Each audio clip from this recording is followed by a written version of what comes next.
해설을 올리면서 시를 한 편을 같이 나누는데. 나누는 데 중점을 뒀지요.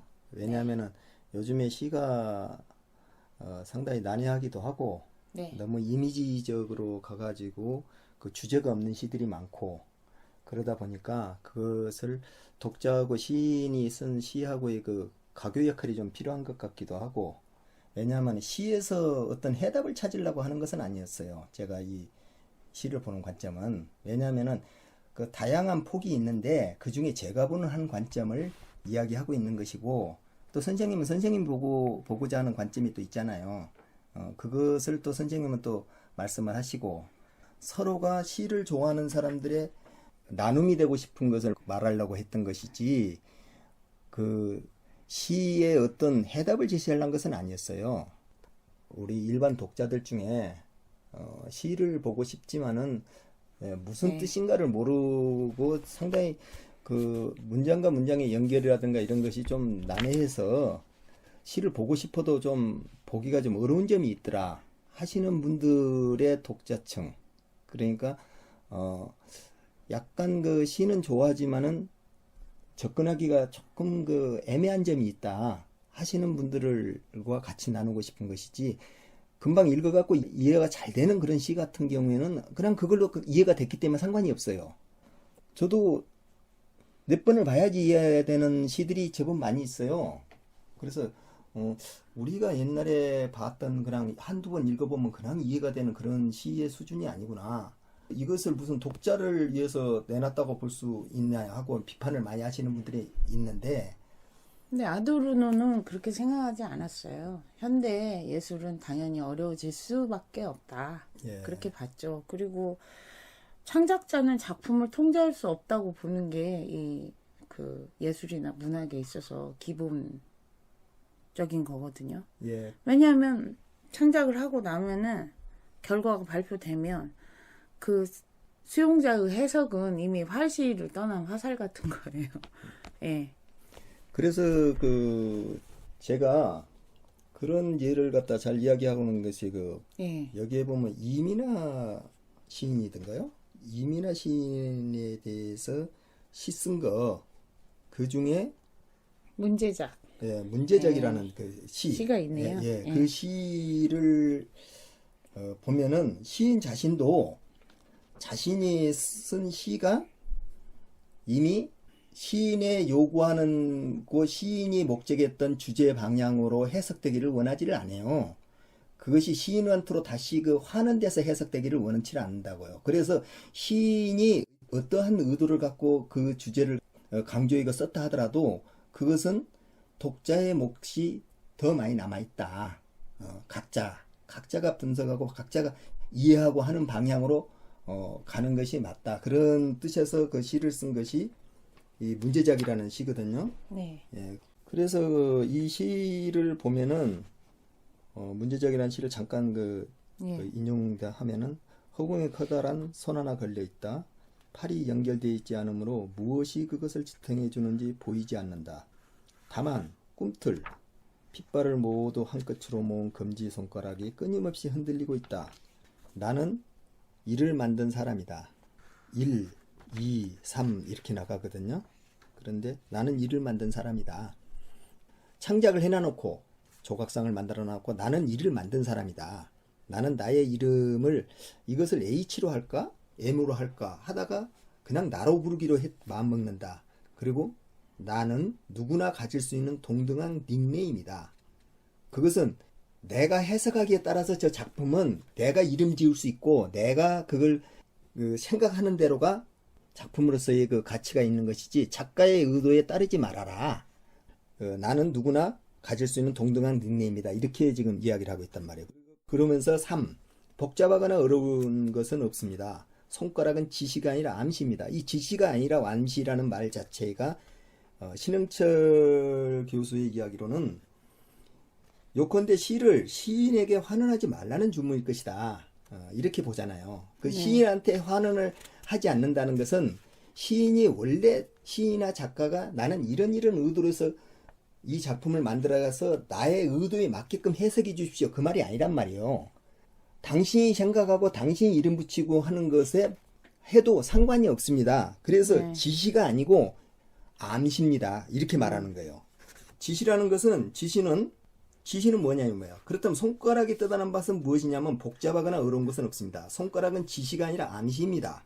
지시는 대상을 전제하고 그것으로 하는 되지만 암시는 무한대의 대상으로 열려 있다. 그것은 독자의 상상력 안에가 다 열려서 해석하고 그 생각하는 것이다. 그렇게 지금 말을 하고 있잖아요. 그래서 손가락이 지시하는 것을 찾지 말고 손가락 자체가 암시하는 바를 의미하라는 뜻으로 읽힌다. 지금 이렇게 말을 해요. 그건 뭐예요?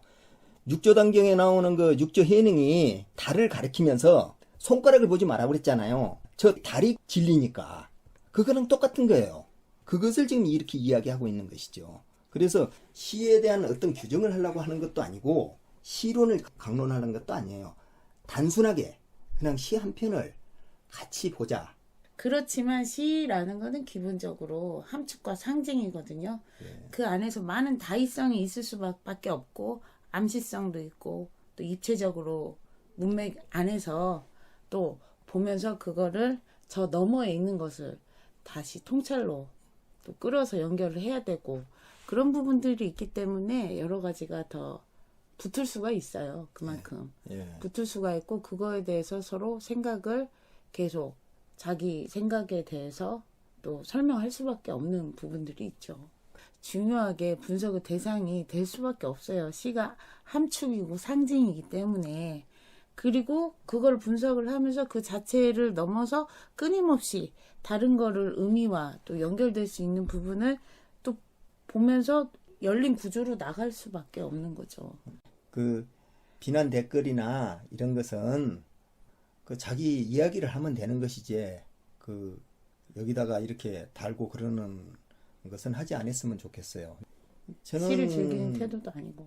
저는 이것을 하면서 처음부터 그 올리지 말고 그냥 몇 사람 아는 사람들끼리 이야기하고 지내면 되지 뭘 이런 것까지 그 할 것이냐고 저 처음에 좀 반대를 했잖아요.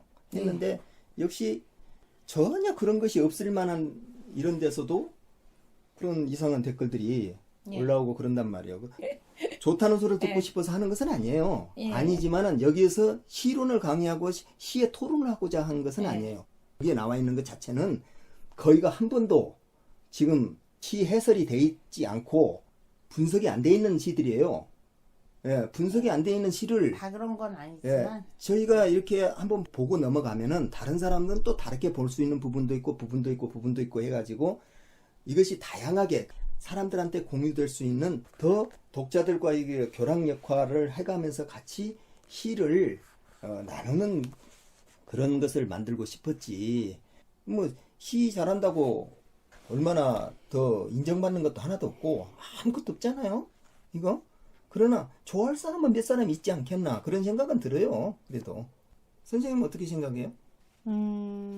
저는 제가 구원받는 느낌이 들어요. 이 시를 즐기고 가까이 하고 그거에 대해서 본질에 대해서 그러니까 언어와 사물이 괴리됨으로써 그 언어가 그냥 관습적으로 막 통용이 되잖아요. 더 본질에 다가가서 천착해서 생각한다는 게 의미가 있고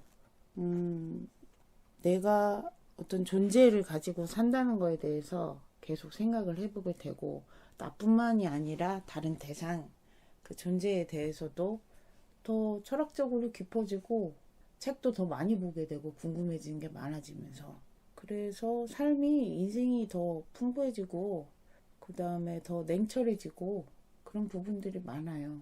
솔직해지고. 제가 항상 그렇게 말하잖아요. 이 인간에서 모든 것은 도구밖에 안 된다. 목적이 될 수는 없어요. 왜냐하면 우리가 옷을 입고 밥을 먹고 그 다음에 그 돈을 가지고 여행을 가고 막 이런 좋은 집에 살고 자동차를 좋은 걸 가지고 이렇게 사는 건 다 그것은 하나의 도구일 뿐이에요. 우리가 편리하게 살기 위한 도구일 뿐이야. 도구지만은 예술이라는 것은 시도 예술이잖아요. 철학이나 예술이라는 것은 자기 목적이란 말이에요. 이것이 인간이 살면서 어떻게 자기가 그런 것 도구만 즐기고 갈 수가 있겠어요? 뭔가 모르게 사유 안에서의 즐거움을 찾는 것도 그 의미가 있는 거거든요. 시는 그것을 정확히 나는 구현해 준다고 봐요. 그리고 예술도 그걸 구현해 준다고 보고. 예. 그래서 시로 인해서 사람이 아무것도 아닌 것 같지만 금방 선생님이 말씀하신 같이 구원을 받는 느낌. 네. 그거 굉장히 좋은 거예요. 그러고 살자는 것이지 그냥 즐기자고 하는 것을 너무 그 강압적으로 이렇게 한다는 것 자체가 그러면 이 목적에서 이미 벗어나 버린 거야. 이것은 시가 그렇잖아요. 최종적으로는 즐기기 위한 거예요. 다 인생에 있어서 즐거움이 더 많다고 나는 봐요. 그리고 시가 완결되고 통일된 의미를 지니고 있다고 보지 않아요. 현대에서는 야콥슨이나 라칸이나 이런 그런 관점에서도 보면은 그 기표의 무한한 자기 증식이 이루어지면서 문장이 이렇게 완결된 거, 확장된 게 자체가 없다고 봐요. 완결된 의미를 지닐 수 없다고 보고 작품이라는 개념도 아예 폐기를 해버렸어요. 롤랑 바르트 같은 경우도 저자의 죽음이라는 대가를 치르고서 독자가 탄생한다고 봤어요.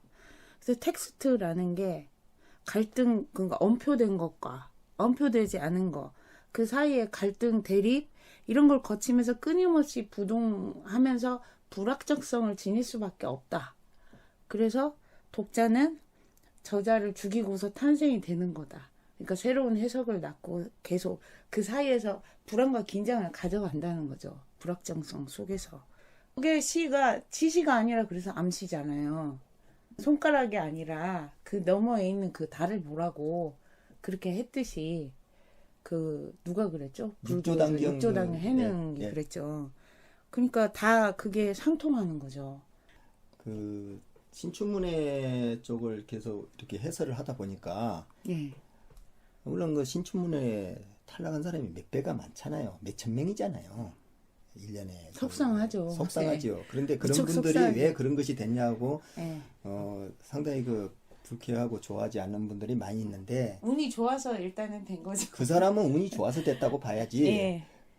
거기에 응모해갖고 본선까지 올라간다든지 그래도 예심에서 상당히 좋은 그것이 됐던 사람이 시를 못 쓴다는 것이 아니에요. 취향의 문제더라고 이것이. 취향의 문제가 더 커죠. 예. 그래서 나의 삶의 하나에 기둥이 되게끔 즐거움을 가진다면은 이것은 자기가 등단을 하든 못하든 자기 안에서의 만족을 가진다면 나는 그것이 가장 좋은 거라고 생각하지만은 사회에서는 그걸 인정을 안 해버리잖아요. 그래도 기본적인 것은 조금 밟아서 그 정도 수준의 어떤 검증 단계가 조금 있었지 않았냐 해서 그쪽을 받아서 보는 것이지 그렇지 않은 많은 작품들이 있는데 그 많은 작품을 다 볼 수는 없거든요. 그래도 시집을 낸 사람 그 다음에 이렇게 신춘으로 조금이라도 된 사람 신춘으로 나온 시들 아니 그런데 저는 아쉽죠. 시인도 많고 이런 시인들이 정말 귀하다고 생각해요. 항상 귀하죠.